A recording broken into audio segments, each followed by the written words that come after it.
बिहार सरकार के पूर्व मंत्री सह बेनीपट्टी के भाजपा विधायक विनोद नारायण झा ने रविवार को बेनीपट्टी के धगजरी दुर्गा मंदिर के समीप निर्मित सामुदायिक चौपाल का शुभारंभ किया। चौपाल का निर्माण भाजपा के राज्यसभा सांसद डॉक्टर भीम सिंह के ऐच्छिक कोष से कराई गई है, जिसकी लागत 5.5 लाख रुपए बताई गई है। बताया जा रहा है कि भीम सिंह के बेनीपट्टी दौरे के दौरान क्षेत्र में विकास योजना की इच्छा जाहिर की थी, जिसके बाद दुर्गा मंदिर के समीप चौपाल निर्माण कराने की मांग की गई थी। विनोद नारायण झा ने योजना का शुभारंभ कर जनता के प्रति समर्पित कर दिया। इससे पूर्व दुर्गा मंदिर परिसर में स्थानीय लोगों ने विधायक को पाग दोपट्टा देकर सम्मानित किया। योजना शुभारंभ से पूर्व विधायक ने धगजरी में बूथ संख्या 205 पर कार्यकर्ताओं और स्थानीय लोगों के साथ पीएम के मन की बात सुनी। इस दौरान वरिष्ठ भाजपा नेता सुनील मिश्र, मंडल अध्यक्ष चंदन ठाकुर, मदन कर्ण, जयसुंदर मिश्र, शालिग्राम झा, प्रोफेसर प्रमोदानंद झा, मंगलानंद झा, लीलानंद झा, पुण्यानंद झा, मुन्ना झा, अरुण झा, पप्पू सिंह, बुलेट शाह, नवीन झा सहित कई भाजपा नेता मौजूद रहे। मंत्री श्री नरेंद्र मोदी जी का 135वां मन की बात का एपिसोड हम लोगों ने इस बूथ 205 नंबर बेनीपट्टी के बूथ जो धगजरी गांव में है सुनने का काम किया। आज उन्होंने कई महत्वपूर्ण बातें कही है।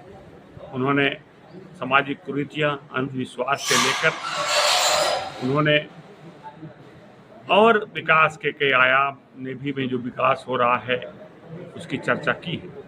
साथ ही उन्होंने बताया कि बिहार में नालंदा विश्वविद्यालय जो कभी दुनिया में भारत का गौरव था, वहाँ जो नया विश्वविद्यालय बना है वहाँ शास्त्रार्थ की परंपरा शुरू हुई है। इसके अतिरिक्त भी और भी जानकारी दी। यही प्रधानमंत्री जी की विशेषता है कि जब भी वो मन की बात करते हैं तो अपना फोटो नहीं दिखाते, पार्टी की बात नहीं करते हैं, वो देश की बात करते हैं, समाज की बात करते हैं। और लगातार 12.5 वर्षों से 11 वर्षों से ये मन की बात लगातार चल रहा है। आज मैंने यहाँ सुना है।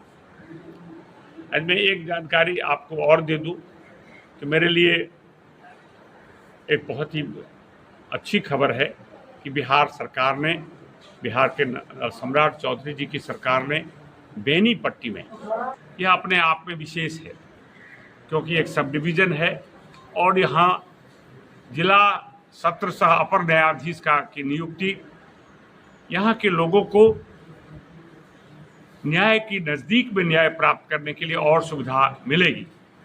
मुझे याद है 1981 ईस्वी में बेनीपट्टी सब डिवीज़न बना और मैं 2010 में यहाँ का विधायक पहली बार बना। तब तक यहाँ सब डिवीज़न का कोर्ट नहीं आया था, जेल नहीं आया था। हमने सरकार के सहयोग से प्रयास किया और 2014-15 में यहाँ सब डिवीज़न कोर्ट आया। उसके बाद कोर्ट का शुभारंभ 17-18 में हुआ। 17-18 में जेल का उद्घाटन हुआ। पहले लोगों को रामपट्टी में छोटे छोटे मुकदमे भी जाना पड़ता था। ये हमारी बड़ी उपलब्धि थी। आज उस उपलब्धि में फिर से नए पंख लगे हैं जब जिला अपर न्यायाधीश, सत्र न्यायाधीश का पद का सृजन हुआ है। अब यहाँ चीफ जुडिशियल अधिकारी के रूप में सीजेएम नहीं, उनके ऊपर में जिला सत्र अपर न्यायाधीश की पोस्टिंग हो जाएगी 1 आध महीने में। और उस मुकदमे का भी के लिए भी जिला स्तर के मुकदमे के लिए भी लोगों को मधुबनी नहीं जाना पड़ेगा, उसके न्याय नज़दीक में मिल जाएगा।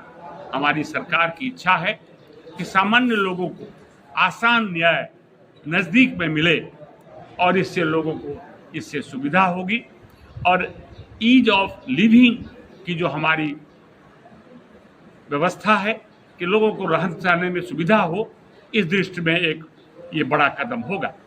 इसलिए हम सम्राट चौधरी जी की सरकार को, बिहार के मुख्यमंत्री को बेनीपट्टी की ओर से आभार व्यक्त करते हैं और धन्यवाद देते हैं कि आपने एक बड़ा काम किया।